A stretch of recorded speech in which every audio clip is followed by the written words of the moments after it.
Miller, Shane Black from Hook'emHeadlines.com on the Hook'em Horn Show. We're coming back today with our college hoops preview for the Texas Longhorns for the 2023-24 season. You know, Texas coming into this season, preseason, ranked number 18, the AP poll.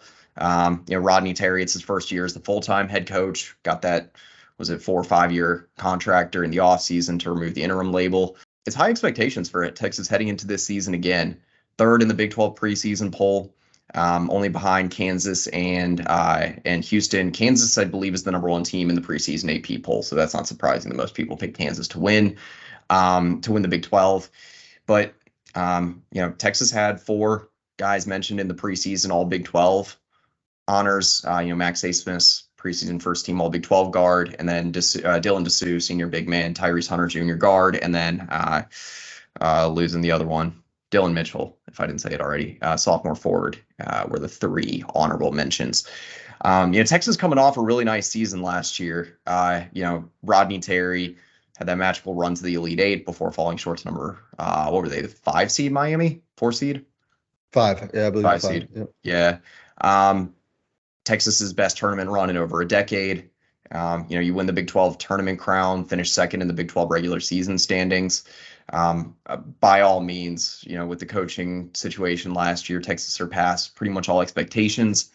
You had a lot of transfer guys from a year prior that really meshed well. Marcus Carr had a tremendous season. Timmy Allen, once he got going, was really, really solid. And obviously, Serge Bari Rice, 6th man of the year, was a huge addition out of the transfer portal, probably the most underrated portal addition, when it came to what happened during the 2022 offseason.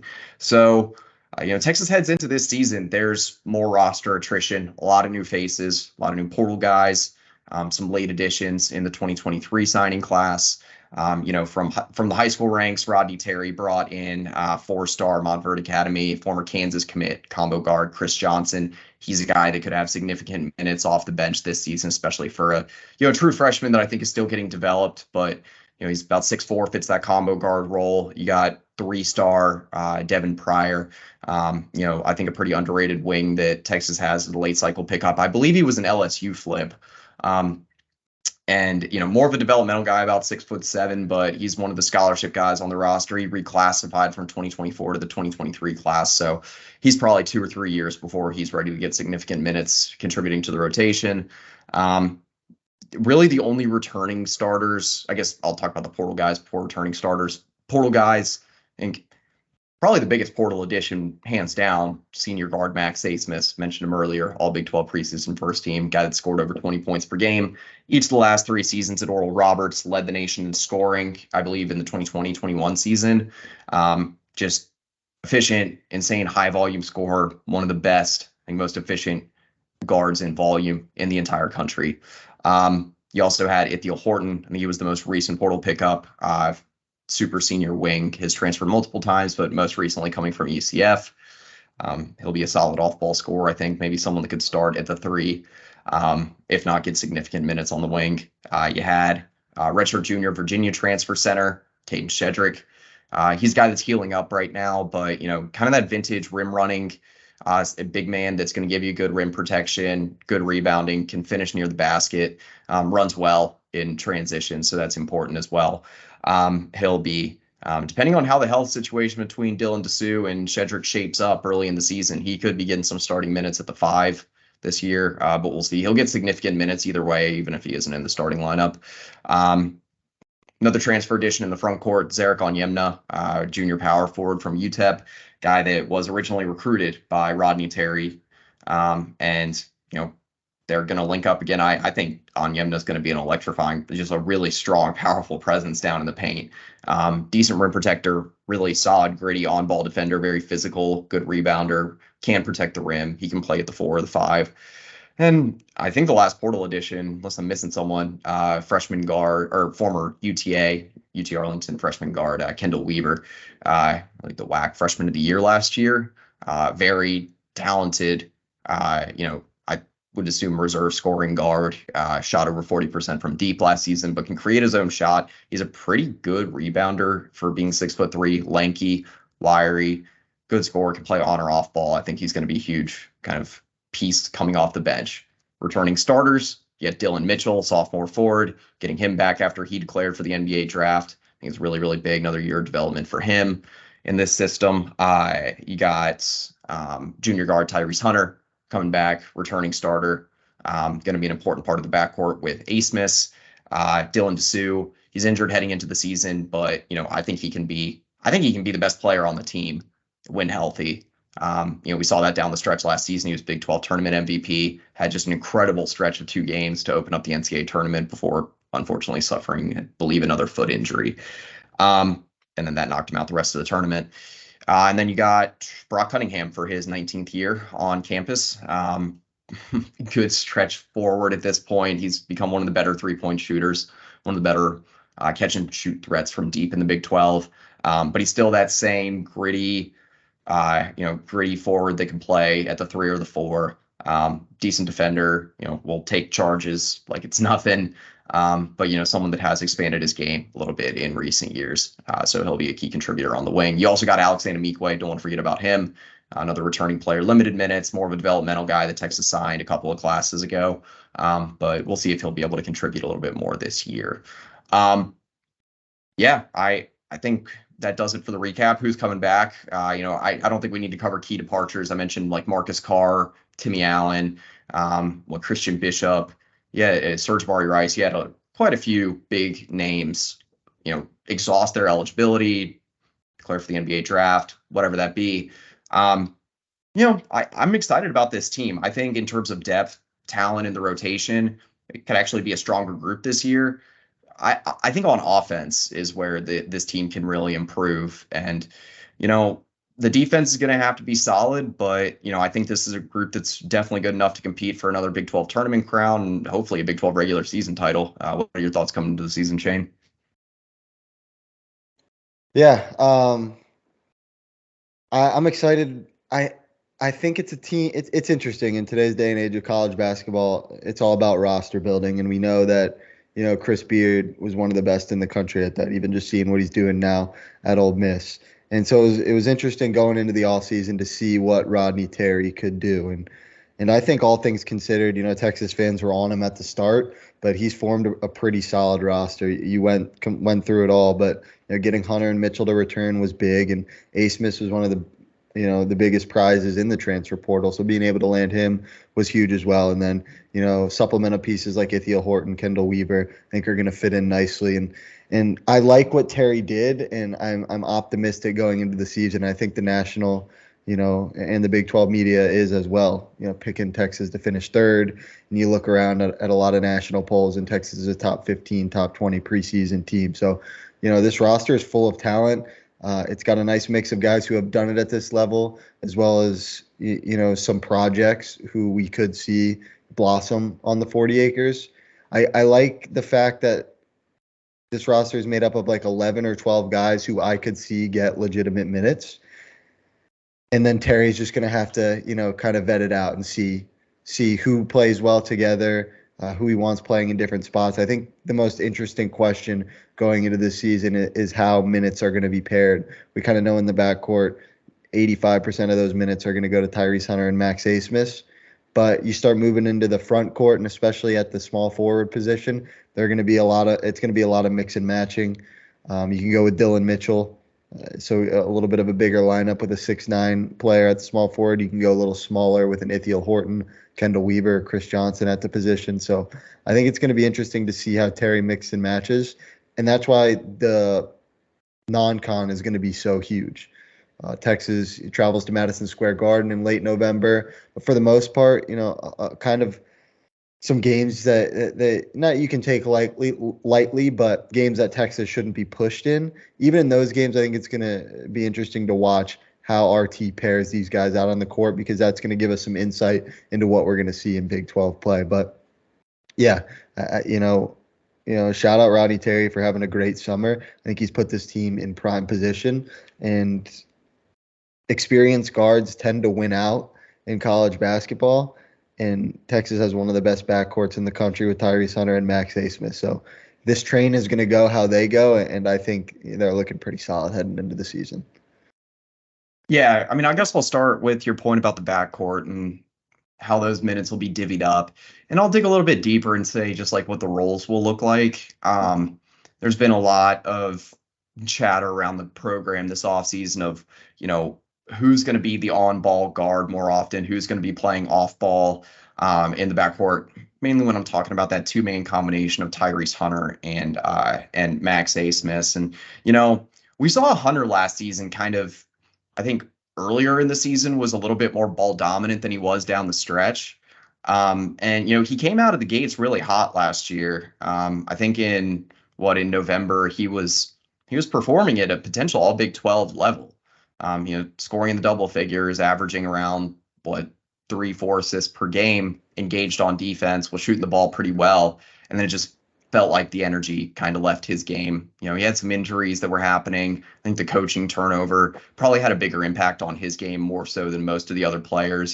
He's just a sophomore and, transferring after his first year at Iowa State, drastically different role where he was on a young team at Iowa State in his first year under Otzelberger. And, last season, a guy that was switching roles within the season, I think, as Marcus Carr showed that he had really transformed his game and became one of the best players in the Big 12. That, it started to become more clear that Hunter needed to, just for the team's success, needed to take more of a back seat, figure out his own game, his own role on this team. And in a way, I feel like this season, unless he really starts performing more consistently, he was like, I think I did my analytical deep dive the other day on Hunter from December through mid-February. He was last on the team in win shares per 40, box plus minus, game score, and player efficiency rating. And, Texas, a team that it has Big 12 title expectations this season, or at least to be a contender, you're going to need your ball dominant guard to be performing at a much more efficient level. And so, Max Abmas, I would pose the argument that I think he's the best fit for the entire team to be the ball dominant guard on most possessions. Again, there's going to be situations where, Abmas needs a rest, 10, 12 minutes a game. Hunter is the ball dominant guard for half that, and then Chris Johnson maybe for the other half to get him some minutes. He's more than capable enough, I think, as a facilitator and playmaker as well. But I think for Tyrese Hunter, if he can be a more legitimate drive and score, or drive, draw, foul, a threat in that way, and he can continue to excel as an off-ball threat, catch and shoot threat. He's a guy that shot 37% from the corners on corner 3-point attempts last season, one of the best on the team. Kind of figured that out more down the stretch. He shot about 33% from above the break. Unfortunately, that's where 80% of his attempts came from. And so I think there's going to be some little tweaks that need to happen to his game to make him a little bit more effective. Here's the biggest reason why I think that Tyrese Hunter should be playing more off ball compared to on ball. Would you agree that predominantly this season, Terry has a lot of drawn up plays that he likes to run. There's not one thing he likes to do. Granted, pick and roll, dribble drive, dribble handoff, things like that are very common. A lot of high ball screens. Yeah, it's pretty fluid on the offensive end. Yeah, and he likes to run in transition too. So you can have Hunter take it up in that way. He was good in transition last year. I think he finishes pretty well around the rim. But as the pick and roll ball handler, last year, Hunter was one of the worst in the Big 12. 0.55 about points per possession, ranks in the 15th percentile among Big 12 guards. The pick and roll is going to be just such an important part of this offense that if you're, with all the guys we have that can finish at the rim, Caden Shedrick, Dylan Mitchell, Dylan Dessou, all these guys are lob threats. I think I would probably rather have Abmas there to command that, to open up a little bit more space. Abmas is obviously a big time scoring threat himself. Abmas averaged 0.9 points per possession last season as a pick and roll ball handler, ranked in the 82nd percentile in his conference among guards. I get that obviously Oral Roberts is not playing in the Summit League. That's not as strong of a conference as the Big 12. But if you zoom that out to the entire NCAA, Max Abmas still ranked in the 79th percentile in terms of points per possession. So I like Abmas from a systematic perspective and efficiency perspective. He just checks a lot of boxes for me as the primary ball handler.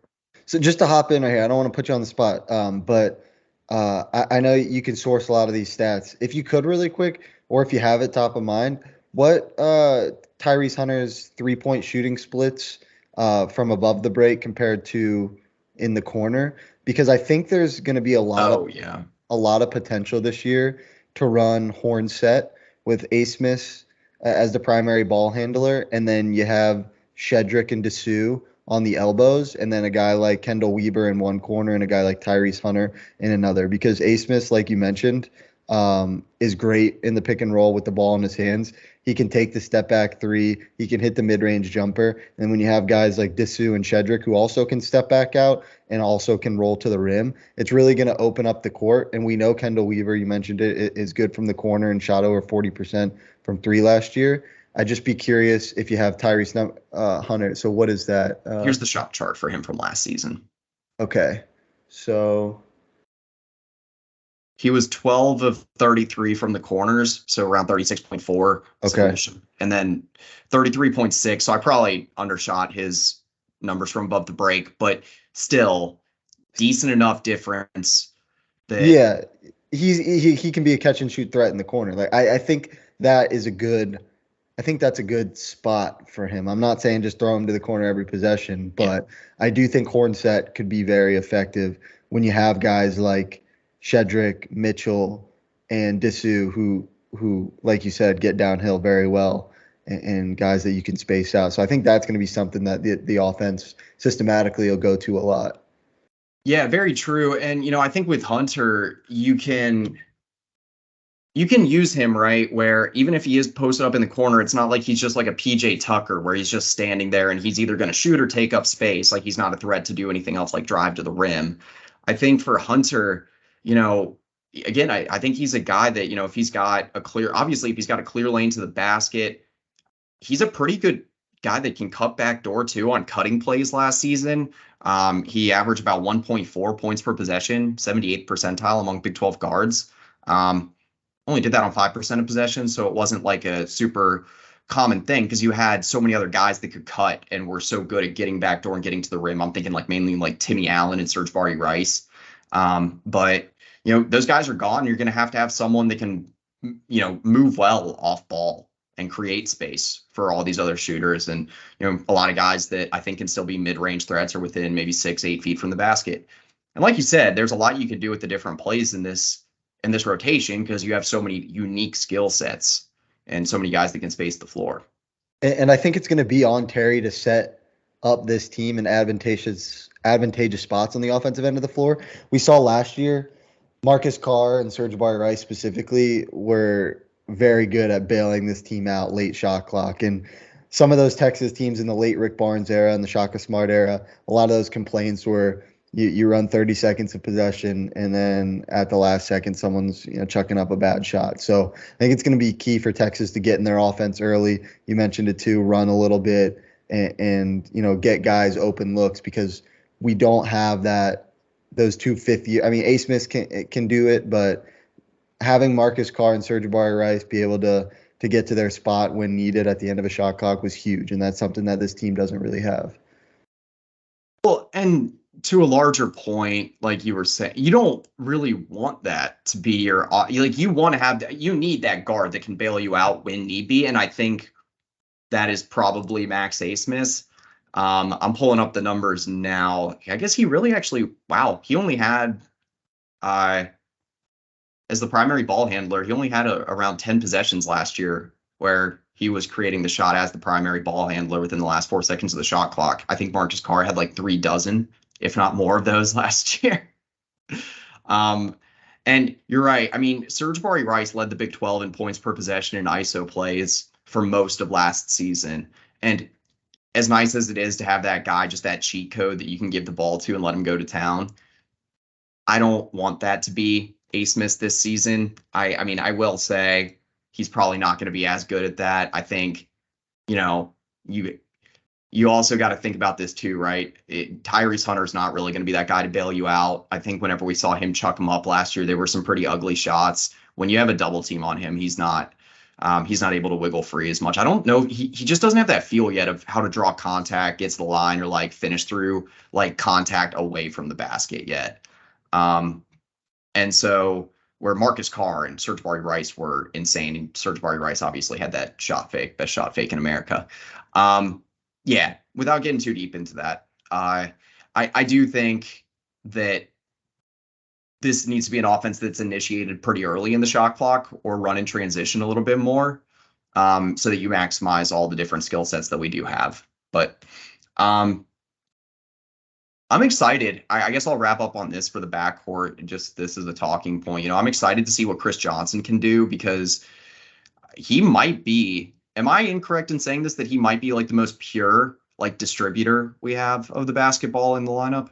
I think from what I've seen from his high school tape, and then we had the scrimmage yesterday. He had 6 assists playing on the second team in a 16-minute game. I think there's a lot of credence to that. Yeah, we haven't had like a true we've had some good point guards like Marcus Carr, Matt Coleman. I think were really solid point guards we've had recently, but when was the last time that we had like a true floor general? Yeah, Isaiah Taylor comes to mind. Yeah, that's fair. Yeah, but it's a good point that we really haven't, and that's why I think in today's college landscape you have to balance the high school recruiting ranks with the transfer portal, which RT did a pretty good job in 23 and hopefully continues in 24, because Chris Johnson is one of those guys that he could develop into like a 3 or 4 year player on the 40 and be that starting point guard that's one of the best in the country by the time it's all said and done. Yeah, I mean, because that's the thing. When it comes to March and April, you need that efficient floor general, that guy that can steady the offense no matter what. It's great to have those late game heroics and a solid backcourt, a dominant big man, whatever that be. But man, year after year, it feels like every team that wins has that guy that's like a steady hand, usually good on defense, but definitely that can. I mean, UConn had that last year. Well, they had a really good backcourt in general, but like Baylor with Davion Mitchell, I thought he was a solid floor general. But yeah, so another big talking point for me here. I don't want to spend too much. We've done a lot of videos during the offseason talking about how minutes are going to be distributed in the front court, especially the starting 5. So let's kind of spin it a little bit different here. So the injuries, right? I think this is a big talking point heading into the regular season, because I don't know if here, I'll start with this. Dylan Dessou and Caden Shedrick have both been very limited in camp and practice this offseason, workouts, the whole 9. I think Dessou, it's still a lower body injury. I don't remember the exact nature of Shedrick's. My understanding is Shedrick will probably be ready to go early in the regular season. Dessou, it's probably going to be sometime in December. Don't know exactly when expectations are for Dessou to be ready for Big 12 play. I think that's the key there. You need to be at full strength because the Big 12 slate will not be forgiving this year. You have road games against Baylor, Kansas, and Houston, which that's a gauntlet right there. And so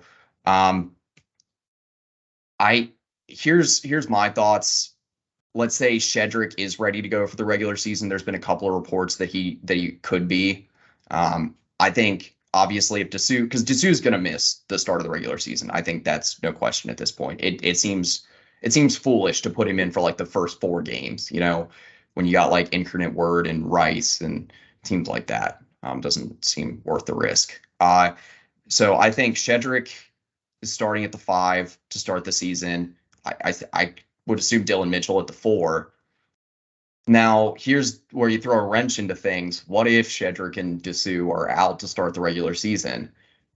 I think Mitchell probably goes to the 5. Maybe you start like Onyemna at the 4, or potentially go small and go Mitchell at the 5 and Cunningham at the 4 with Ithiel Horton at the 3. What are your thoughts just based on different injury scenarios in the front court? Yeah, I mean, it goes without saying it is unfortunate that your 2 quote unquote best big men are dealing with injuries. So, before the season even starts, because Shedrick and Dessou are guys who have had a little bit of the injury problem throughout their collegiate career. So it's an interesting question. First off, I'd say don't rush them back. The non-con is the non-con. We have a couple tough games in there, but we really need these guys, like you mentioned, for Big 12 play. But I think if both of them are out, I think Onyemna would get a nod in the starting lineup just because you need those bigger bodies. And I think Terry's going to be more fluid with the rotation with the guards and the wings and moving Kendall Weaver and Horton and Chris Johnson in and out of the game. But I would think that Onyemna, Mitchell, and Cunningham would be your 3 through 5 starters there with A. Smith and Hunter in the backcourt. And honestly, it's not the worst thing in the world if Shedrick and Disu say come back healthy mid-December and you've given a lot of minutes to Onyemna and he feels now more comfortable and can then slot into a bench role where when he comes in for 15 minutes a game, the level doesn't drop too much. He was a guy, you don't take too much from the orange and white scrimmage, but he was kind of all over the place. Had a nice drop step dunk, finished off a couple misses. So I think he would then slot in as a starter, but you're starting to get really thin in the front court without those two main guys, because it's not like you have a ton of scholarship players here to throw in. So that would be unfortunate if both of them missed the start of the season, but I do think there is a path and some lineup tweaking that can be done to cover it up for at least 3 to 4 weeks. I would agree. One thing I'm trying to find right now is Onyemna's splits against quad 1 and quad 2 opponents from last season. I do know it's what I'm trying to make here is I think he would be a decent starter at the 4 if it came to that. I do think that it's best for him to get kind of antiquated to a new role. He started in the bulk of the games he played last season at UTEP. And I think, what does he have, 2 years of eligibility left, I think. And so, get him in, get him equated to playing in this rotation. And, you're probably losing Disu next year, Shedrick, we'll see. But, Onyemna, if he has a big year, he could be a starter in the 24-25 season. So I'm not completely opposed to getting him some of the starting minutes if it comes to that now over a guy like Cunningham or, just starting a smaller guy at the 4, maybe even throwing Anamikwe in early. I would probably rather have Onyemna than him in the starting 5. I think even fully healthy, I don't think Cunningham will be a starter when everyone's fully healthy. It's certainly a debate you could have if you wanted to start him at the 3. But when you're dealing with injuries, having a guy like that, a 60-year guy who has been around the block, is not really going to turn it over, kind of knows his role on this team, I think is nice to have. Yeah. You know what you're getting out of Cunningham, and that's kind of what you need when you have a lot of question marks on the court.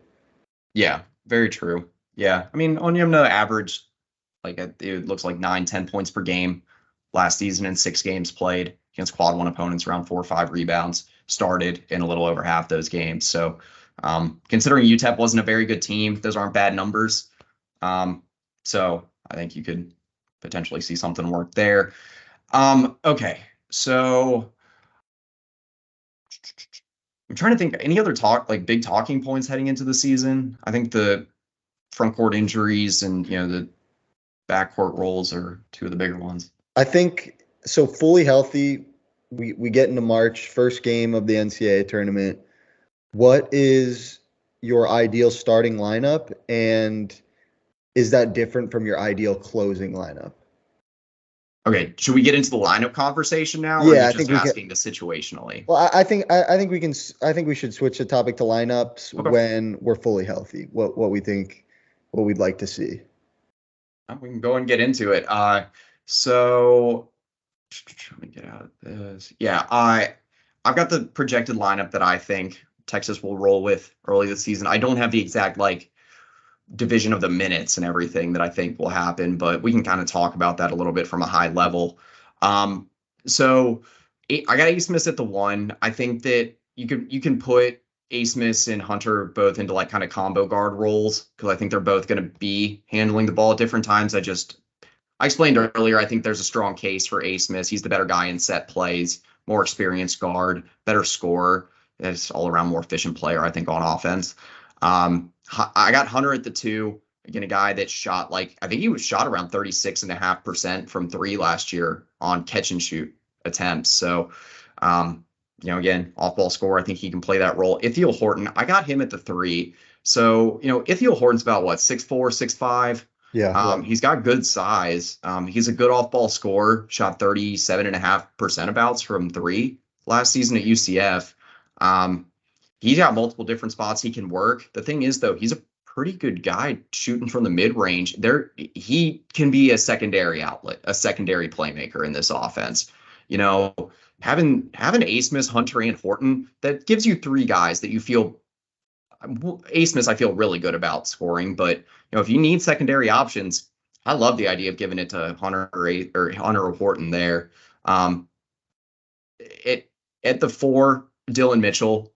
I hope to see him expand his game a little bit more this season. I believe he'll be a better finisher around the rim. He got in foul trouble a lot early in games last season, limited his minutes sometimes, and I just think that he's going to be a disciplined player for sure. And I expect him to at least expand his range a little bit. I know a lot of people think he's just going to be this like stretch four. It emerges out of nowhere. I don't think that part of a big man's game comes along overnight. There's a big difference between being able to hit like the stationary threes that he was in the NBA Combine and then doing it in live game situations when you're contested, you got a guy right in your face. That's always the transition you have to make. So I just say, I don't expect that to happen overnight, but I would like to see it as the season progresses. At the five, I got Dylan Dessou. I have an asterisk next to his name because, again, health heading into the season. But I think he has to be your starter at center when you got a fully healthy lineup. We saw it last year. We perform at peak efficiency when Dessou was healthy starting at the five. On the bench, I've got Chris Johnson. I think he's your first. I think he's your first guy off the bench as like as a true primary ball handler and distributor. You can put him in a few different lineups. I think he'll succeed even as I think him and A. Smith might coincide a little bit. I don't like the defensive pairing there too much. I don't know how Chris Johnson operates yet as an off-ball scorer. So I think it's a little bit better to have him and Hunter playing because Hunter's probably a little bit better off-ball still. But, Hunter can do a little bit more things in terms of getting the ball to other players, moving it freely around the perimeter, setting up secondary playmakers in a more advantageous position where I think A. Smith is going to be more of a scripted play guy on a lot of possessions. We mentioned it. I think we mentioned it off camera. Early shot clock plays. You need to initiate, I think, within the first 5-6 seconds of the shot clock, at least once you cross half court. I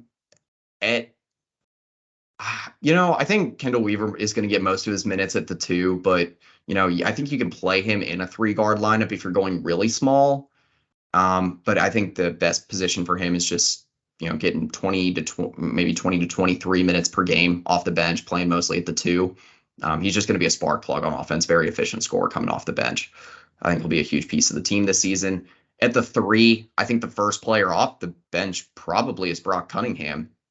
That's an interesting one. Who's the primary backup wing there? Fortin's in the starting lineup. Is it Brock Cunningham? Yeah, I think it's Cunningham. Okay. I agree. I think that you can slot Weaver at the three. I wouldn't hate how we saw last year 3-guard lineups with Serge Ibaka, Rice, Carr, and Hunter. I think you can do some of that with A. Smith, Hunter, and Weaver. But I think for the most part, Brock Cunningham is your backup three. Yeah, and I think Anamikwe, I think he's going to be more of a matchup specific guy. He's lengthier in high school. I believe he went to McKinney. Am I wrong about that? I don't know. That's digging too deep into it. Point being for Anamikwe, he's a pretty physical, aggressive on-ball defender. But I think in terms of the lateral agility, just the ability to keep up with quicker guys, I think he's going to be better than Brock Cunningham in that sense. I think he could be kind of like a ace up Terry sleep coming off the bench when you need that matchup advantage on defense. Anamikwe maybe 8 to 10 minutes per game off the bench this season if he has progressed year over year. If he's starting to mature and become a really solid on-ball defender and someone that at least can score around the rim, maybe give you a boost from the mid-range, something like that. Devin Pryor, I think you could play him at the 3 or the 4, but again, guy that reclassified from 2024 to 2023, it wouldn't shock me if he might be the youngest player on the team. That would make sense. I think that, again, he's a guy maybe 2025 ish will be getting more regular minutes. We mentioned Onyemna already ad nauseum. I think he's probably getting 15 to 20 minutes off the bench while you're dealing with injuries. We'll see once Shedrick and Dessou get back and fully healthy. And, Shedrick, that's always the conversation. I figured we were going to have it. I know there's going to be Texas fans out there that want us to go big and start like Shedrick at the 5, Dessou at the 4. I made my case a bunch that I just don't think that helps you all that much.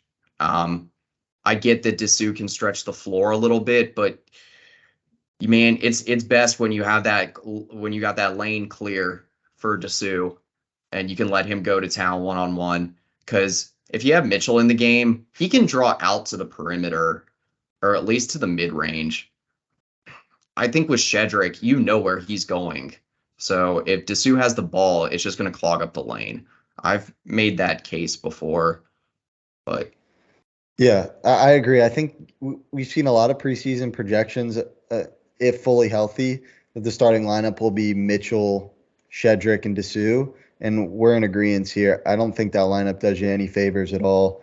Dessou did not attempt a 3 last year, and Shedrick was 1 for 5 in his career from deep at Virginia. So while people think that Mitchell will become a better 3-point shooter this year, I'm in that wait and see mindset. And I don't really think any of the advantages having those 3 big guys in at the same time, it doesn't cancel out the disadvantages. And so we'll see it here and there when fully healthy, but I don't think that should be your starting lineup. And in regard to the starting lineup, I completely agree with what you have up there. I think Shedrick might be the first guy in off the bench, and we could once again see Mitchell, play like we saw last year. Mitchell would play like 4 minutes, and then Sir'Jabari Rice would come in. I could see that being the case with then Shedrick slotting in. You have Shedrick and Dessou as your 4 and 5. But yeah, I don't really think it does you, like you said, any favors to have the 3 on the court at the same time. It's going to clog everything up.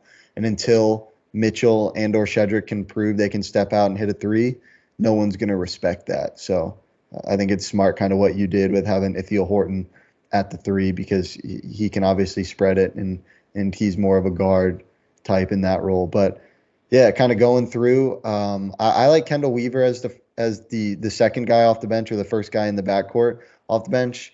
I don't know. I like what he does. More of an off-ball player, but I think he could. And I mentioned this earlier in the offseason. It's a high bar, but I think he could mold into like a Sir'Jabari Rice type role. He's a very heady player. He knocks down open shots. He can put it on the deck a little bit. And I think if Texas wants to achieve their ceiling this year, he's going to have to be a really important piece off the bench. But yeah, in general, I kind of like where your head's at with the lineup. I don't think Pryor's going to get a ton of minutes. Anamikwe, I would like to see play more. I think he's one of your better defenders on this team, and he's just a high effort, high energy guy. He's one of those guys where, you go on the road to Houston and you get down 15-5 early, and you throw in Anamikwe, and he's just out there deflecting passes, making plays. The ball always seems to find him. So I think he's going to be a spot player that's going to give this team, a lot of energy. And he's a guy that I'm excited to see develop. And in years 3 and 4, I think could be an actual real contributor once that offensive game kind of figures itself out. But in general, I like where you're going with the lineup. And I think, a plus, and we mentioned this at the top, is there are so many different things that RT can do with mixing and matching guys. And, some people are of the mindset is you like to have 6 or 7 who you feel really confident in and just run that out night in and night out.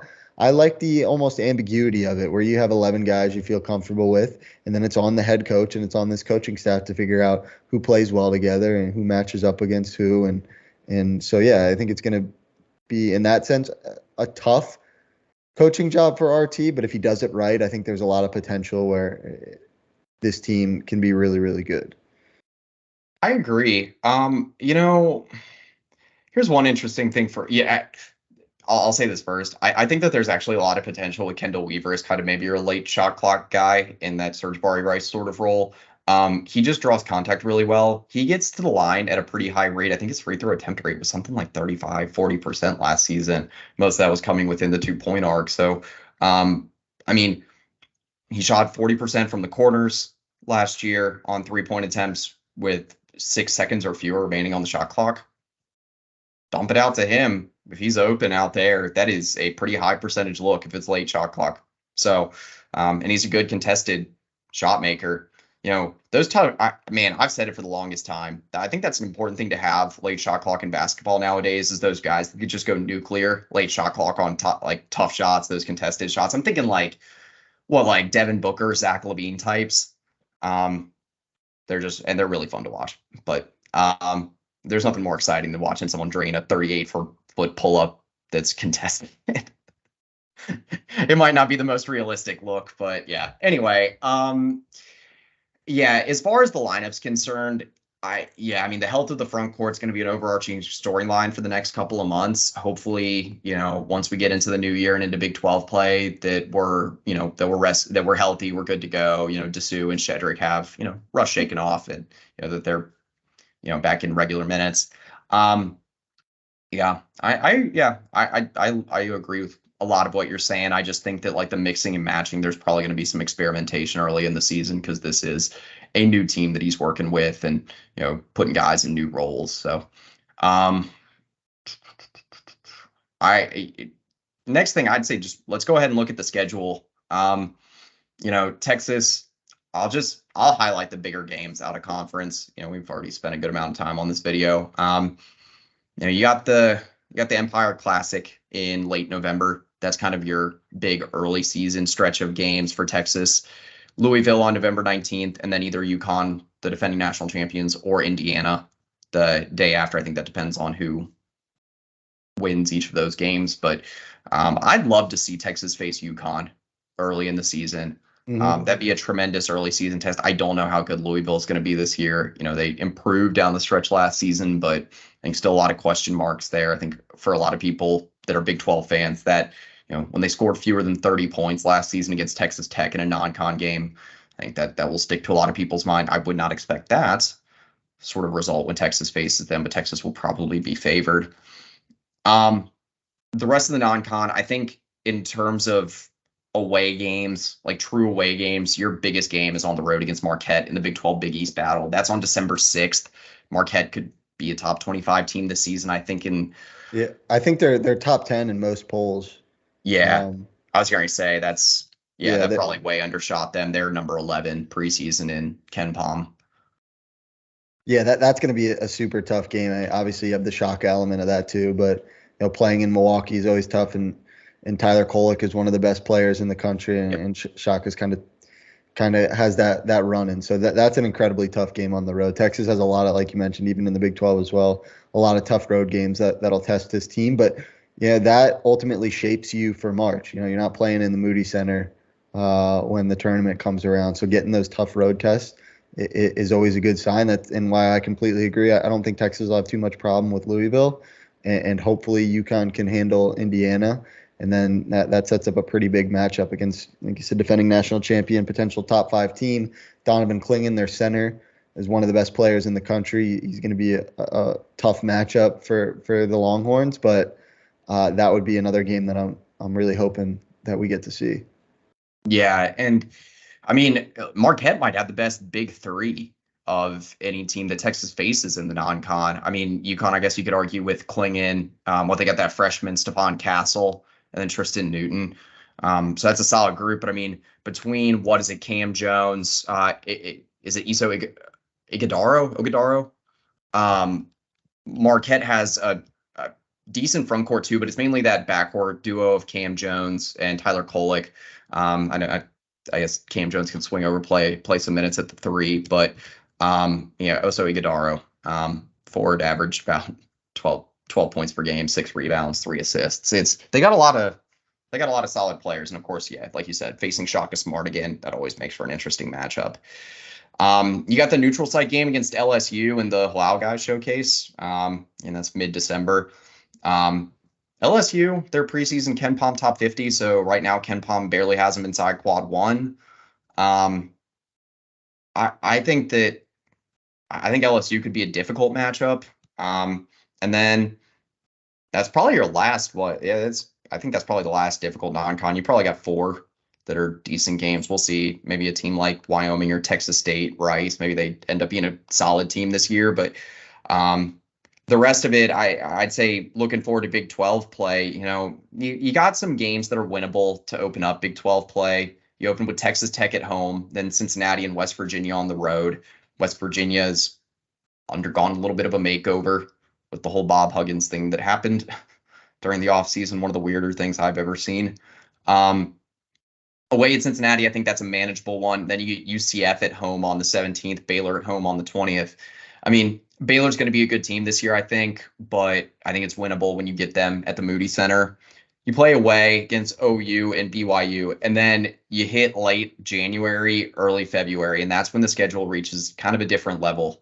You got Houston at home on the 29th. You go to TCU, host Iowa State and West Virginia.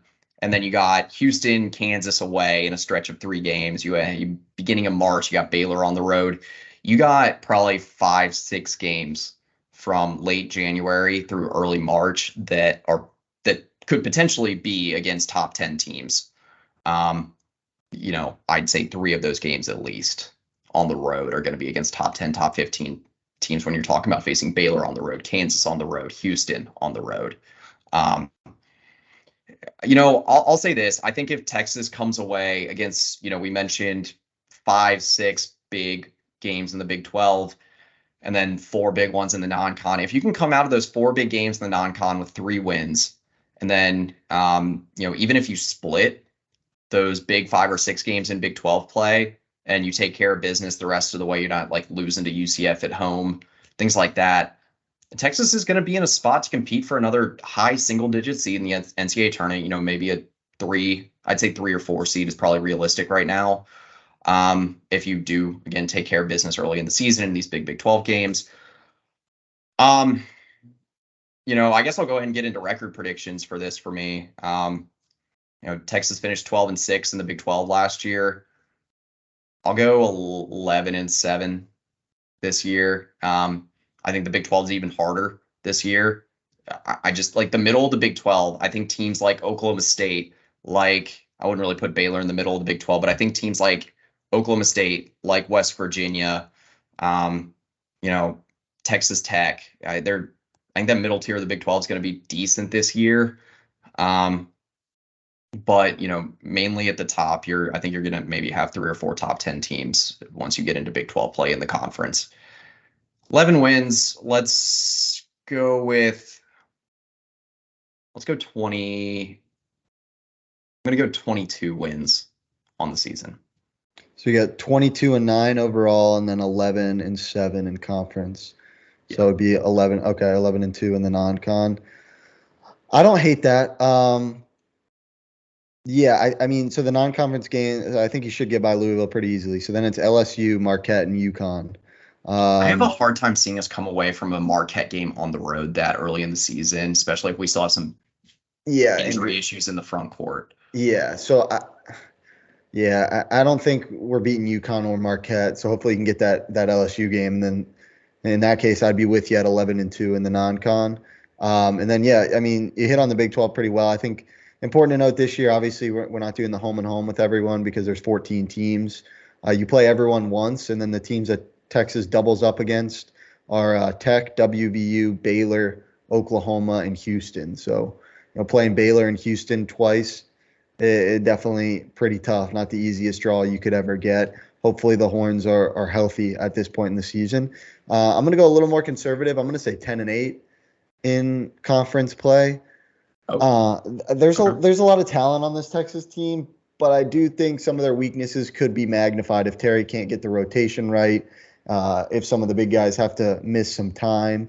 And then, if the backcourt, if A. Smith and Hunter don't prove to be, a solid pairing, because you never know with 2 guys like that who are kind of alpha dogs, how they're going to pair together. I think it'll be fine. I also think one of the big X factors on the season is, we know A. Smith isn't going to be that 22 point per game scorer like he was at Oral Roberts. but is he going to be like a 15 point per game guy, or is he going to be more of like an 18, 19 point per game guy? And how efficient can he be within this offense? Um, with so much talent on this team, if Asmus is shooting 9 or 10 threes a game and his percentage starts creeping down to the mid to low 30s, there's going to be kind of some grumbling throughout the locker room. I could see that. So yeah, I'm going to go 10-8. You mentioned Big 12 is a gauntlet, and the teams we double up against aren't the easiest. Anytime you go on the road in the Big 12 is a tough game. So I think 10-8 is my prediction, which would I'd have us at 21-9 to finish or we have 31 games, so 21-10 to finish the season. And I think if you're 21-10 going into Big 12 conference play, you're probably sitting at like a 4 or 5 seed. And if you have going into the tournament or to the Big 12 tournament, into the Big 12 tournament, yeah, excuse me, and you're probably sitting at like a 4 or 5 seed. And if you can make another run in Kansas City, that could bump you up to a potential 3. But I think looking at it right now, if I had to predict, I think Texas would be.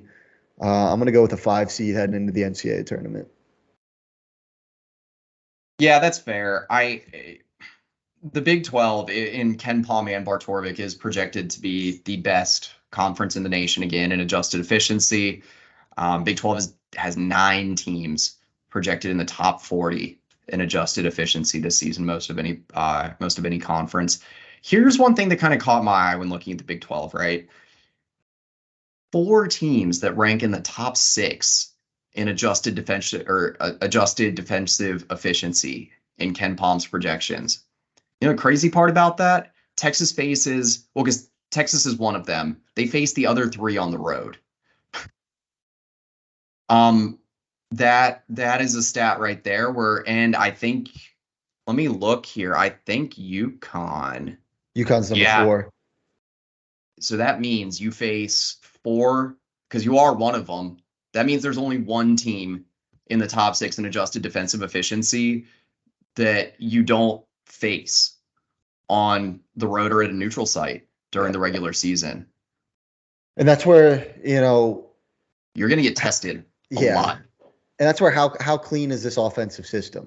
Because in games like that, you're going to have to create open shots. You're going to have to get easy buckets. You're going to have to get to the line if you want to manufacture points. And if it's a lot of chucking it up, those could be some long games where you score in the mid to low 50s that aren't fun. And there's going to be 1 or 2 games like that just with the schedule and the defensive prowess that the Horns face. But just not repeating that over and over is something that you need to watch for. I could also poke some holes in Texas being ahead of teams like UCLA or Michigan State, Alabama, San Diego State, Purdue in terms of adjusted defensive efficiency. I mean, you're giving a guy like Max Asmus that is at best a net neutral on the perimeter 32 minutes per game. Yeah. I think Tyrese Hunter is a slightly above average defender. And when you're looking at like competition against the major conferences, if I had to say Texas projected to be 30th in adjusted offensive efficiency, 6th in adjusted defensive efficiency, I wouldn't be surprised that flip-flops by the end of the regular season. I think Texas could be a really efficient team on offense this year. And I think they can be decent on defense, but to expect them to have the offensive output they did from like the last 2 seasons, where you had the level of perimeter defense that you did with a guy like Marcus Carr, who was one of the best perimeter defenders in the Big 12, at least one of the most disruptive. Mm-hmm. And so I digress, but okay, so you said 5 seed. Let me see what bracketology has us at right now. And then we can get into our Big 12 predictions and then our overall like kind of tournament predictions. Okay, so they have 9 Big 12 teams in the tournament. Man, that's a lot. Texas is a 3 seed right now in the Midwest region. That would be facing them against the overall number 1 in Purdue from ESPN bracketology projections. Okay, actually, sorry, they're the number 2 seed. Okay, so I'll say this. I think 3 seed I'm going to go 4 seed. I think that Texas, again, is a high floor team. I think potentially high ceiling. It depends on how the pieces fit. but you got a lot of experienced guys that you know what they can do. Unless you have a guy like, unless Tyrese Hunter really like puts it all together, if he turns into like an all Big 12 first team level performer this year, I think Texas will probably be a 1 or a 2 seed in that situation. Or Dylan Mitchell maybe has a breakout year. So in the Big 12, I'm going to go with I'm just saying regular season champion because who knows once it gets into tournament time. I'll go Houston. I think it's kind of a coin flip almost between them and Kansas. Kansas is going to be very good. Obviously, they got one of the best players in the nation out of the portal and Hunter Dickinson. They're going to be a solid team this year. But I like Houston. I think that, again, Ralph Sampson's done some good stuff there, has established a really high floor for them. They got LJ Cryer out of the portal this offseason. He's obviously very familiar with the Big 12. And then Jamal Sheed, their backcourt, it seems to be one of the best in the nation every single year. And even losing some of the guys that they did, I think they're going to be really, really good again. Who do you think will win the Big 12? Yeah, I think it's between Kansas and Houston. And Houston has the backcourt advantage with Cryer and Shed, but I got to go with Kansas. I think Hunter Dickinson's gonna dominate this year. He's one of the best players in college basketball. DeJuan Harris runs one of the tightest ships in the country as a true point guard. And then, Kevin McCullough and KJ Adams are solid supplementary pieces. So I think Bill Self is going to have this team ready. And I think they're like a 14-4 type of team in the Big 12. But I think it's going to be those two duking it out at the top with like a slight step down then to Baylor and Texas. Yeah, I think Kansas State and TCU are going to be good again. It wouldn't surprise me if they're top 25 teams. And then you have so many teams like BYU, I think is pretty underrated. I do think Oklahoma State's pretty underrated. Texas Tech, we'll see what happens with their coaching situation. But Iowa State is probably going to be a pretty good team this year. Baylor is I would actually, if I did my own, like what I would think, like if a team could surprise in a way, I think to say that they would surprise because they're a preseason top 20 team, number 7 in KenPom. I like their team if a lot of the new pieces come together. Like Jacoby Walter, I know has high expectations heading into the season, but you got a guy like Baylor Shireman returns. I think he, really was good for them down the stretch. Jalen Bridges. For Shireman's on sorry. Creighton. Oh yeah, sorry. What am I? Yeah, sorry. They got Langston Love back, who still last year looked like a little hesitant with the ACL injury, and right. he was a 5-star coming out in 2022. So I think this could be a year that he really breaks out. Scott Drew always has that team ready, but yeah, you mentioned Jacoby Walter, and they got Chama Achachua down low again. So they have a good mix of returners and newcomers too. If you look around college basketball, that's a lot of what it is. You have 4 guys who teams are bringing back that can play at an elite level, and then how are these newcomers going to fit in around them? Right. I was looking at leading scores for forwards, and so Baylor.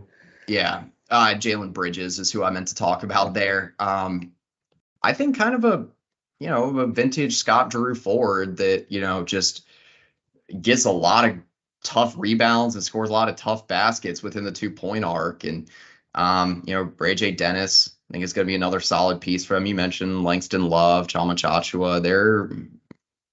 I think they're going to be really good. They're a deep team this year, and they're healthier than they have been most years. I think that health has really held them back recently, but yeah. Okay. Overall,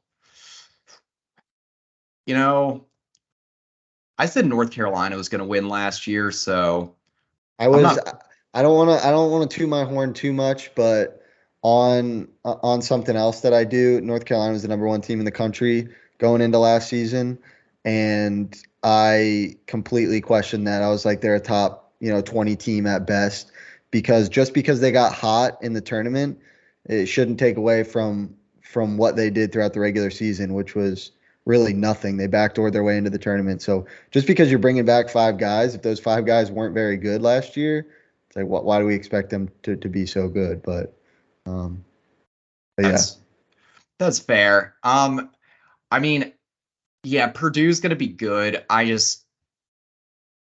They can't seem to get out of their own way in the postseason. yeah, I don't think they have the diversity of weapons that you need or like scoring threats. Having just one big man that you dump the ball down to the entire tournament is not a recipe for success in the long run. Um, I would probably lean more toward a balanced team. Again, I do still have questions about the Zags, but I think they're going to be really good this year. yeah. Getting Nemhard was huge for them. Yeah. Um, you know what? I'll let you go because I'm kind of So pinballing two okay, teams right now. yeah. So and this isn't going against kind of what I just said about North Carolina, but I'm picking a team that all five starters are returning, not necessarily the starters from last year, but their projected starting five is guys who were on the team last year. And it was a team that finished the year 27-9. They had a second round bounce in the NCAA tournament, but I think Duke. I have Duke winning it all. Typically, with these Duke teams, they have to rely on freshmen. Granted, they are always pretty highly ranked 5-star freshmen, but this Duke team, Tyrese Proctor and Jeremy Roach return in the backcourt, might be one of the best, if not the best, backcourt duo in the country. You have Mark Mitchell on the wing, who tested the NBA waters. Kyle Filipowski at the 4, who could be the Naismith Player of the Year, and then Ryan Young at the 5, who was a monster at Northwestern. Played spottily last year. Him and Derek Lively split a lot of the 5 minutes, but he's a solid offensive threat. And then those 4 5-stars that they signed in the 2023 class are all coming off the bench. So you don't have to rely on any of them to be an immediate contributor. And just looking at it, you're going to get at least 2 of them that are going to come in and be solid, bench scorers. So you kind of have, now that you have that margin to where if 2 of these newcomers, struggle out of the gate, it's not a big deal because they're not in the starting lineup and they wouldn't even be in the top 7 of the rotation. So I really like Jeremy Roach kind of commanding the offense. Tyrese Proctor, as we went down the stretch last year, turned into one of the better guards in the country. And yeah, I like what John Shire has built here. And I think Duke is the team to beat in 23-24. Okay. I'm I hate going with the Zags, but because they always underachieve for the postseason, but I'll go with the Zags. I like that they aren't going to be. I don't think they're going to be super dependent on, again, one guy down low or just one guard. They've got different offensive weapons this year. You mentioned them getting Nemhard. I think that's huge. Graham Ike, obviously a huge piece for them. I think Anton Watson can take a step forward this year. I like them. There's one team that kind of sticks out to me because I think that, I think they'll have a high floor and a pretty easy path in the SEC. I actually kind of like Tennessee this year. Zachary Ziegler, pretty undersized, but a really solid guard. And I mean, obviously Santiago Vescovi. I think. Yeah, I soured on Vescovi. I picked him to win I remember SEC that. Player of the Year last year, and he just was not that good. So it's like he's a good guard. And he's an upper echelon guard in the SEC, but I don't know if there's another leap in there for him. I certainly don't No, hate neither do I. the I sleeper just pick think of Tennessee, but I'm a little scorned from being so high on Vescovi going into the year last year. I think that they have an experienced squad. They're going to be, I mean, most Rick Barnes teams are really solid on defense to the point where some of their games are pretty excruciating to watch. But, I think Tennessee's offense is going to be a little bit better this season than it was last year. And I think if they can get a little bit of a bump offensively, that can kind of get them over the hump. Because what were they, a Sweet 16, Elite 8 team last year, something like that? Yeah, they lost to FAU in the Sweet 16 after beating Duke in the round of 32. Yeah, and I mean, I know FAU had a really good run last year in the tournament, but I think Tennessee, they face FAU on a neutral court 10 times. They're probably going to win 8 or 9 of those. So I just have the faith in Tennessee this year that they'll make a decent run. But yeah, I'm not getting burned by some overhyped number 1 team again. Yeah. So I I'm not think buying into my own hype. I like your Gonzaga pick, especially because they're a little bit under the radar, and what they're a top 20 team, but they're not. I don't think they're sniffing any top tens right now. So it's like they can kind of play their way into the season.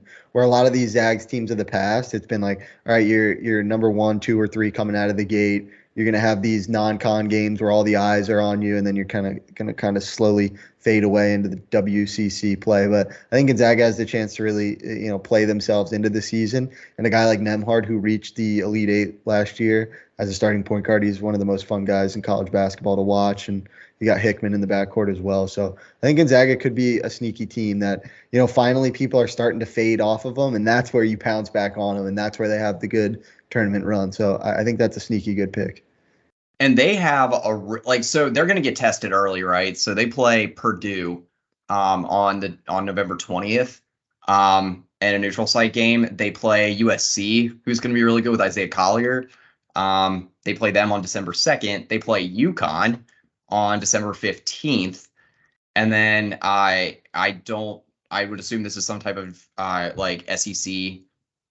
I don't know. They have a game against Kentucky in mid-February. They are tested more than they usually are. And I think that will do this Gonzaga team really well. But this is a Gonzaga team that has a decent amount of experience. And like I said, I like the balance on the team on both ends of the floor. I think they're going to be really good on offense, but I think they have enough pieces to be good on defense. They're healthy. I think they have the longevity to do it. And you need those tough tests during the regular season to really test your mental strength and fortitude for the postseason, because I know teams can get hot at the right time. You have some crazy bounces every year in March Madness, but whenever you have a high single digit seed that makes it on the long run, it's either because they were really favorably scheduled in the NCAA tournament, had a favorable path. Unfortunately, that plays such a large role in things that it's hard to predict as of now. But if a team like Gonzaga, or who you said, sorry, I already lost who you said. I was Duke to win it all. Duke, yeah. Right. I'm usually the one that picks Duke. I'm a Duke fan from back home, but I think Duke has a potential to do it every year. So, all right. Well, we're running up a little over an hour at this point. So, I love college football. I do. And, this is a good Longhorns team this year in football. But for me, I love covering basketball. If you're still watching us to this point of the video, first of all, thank you. We look forward to providing y'all some good hoops content this year. Last year in the Big 12, I don't think I even said that once in this video.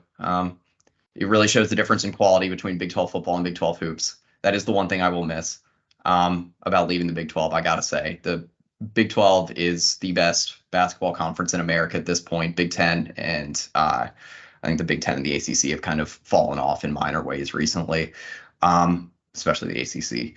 But stay tuned on the site. I'm probably going to do 6 or 8 of the core rotation players, projected starters as well. I got my advanced analytical deep dive series. I already got the Tyrese Hunter one up, Max Asmus one coming today or tomorrow. And so stay tuned for those. We've got some preview content on the site coming up. Few articles a week. Just dropped 3 reasons why the Longhorns can win the Big 12 this year. So stay tuned for that. Anything else before we get going for this preview show? No, I'm excited. It's always nice. November's always busy when you get the crossover of football and basketball, but you get to cover 2 teams that are pretty good. It makes it easier. So excited for this season. Yep.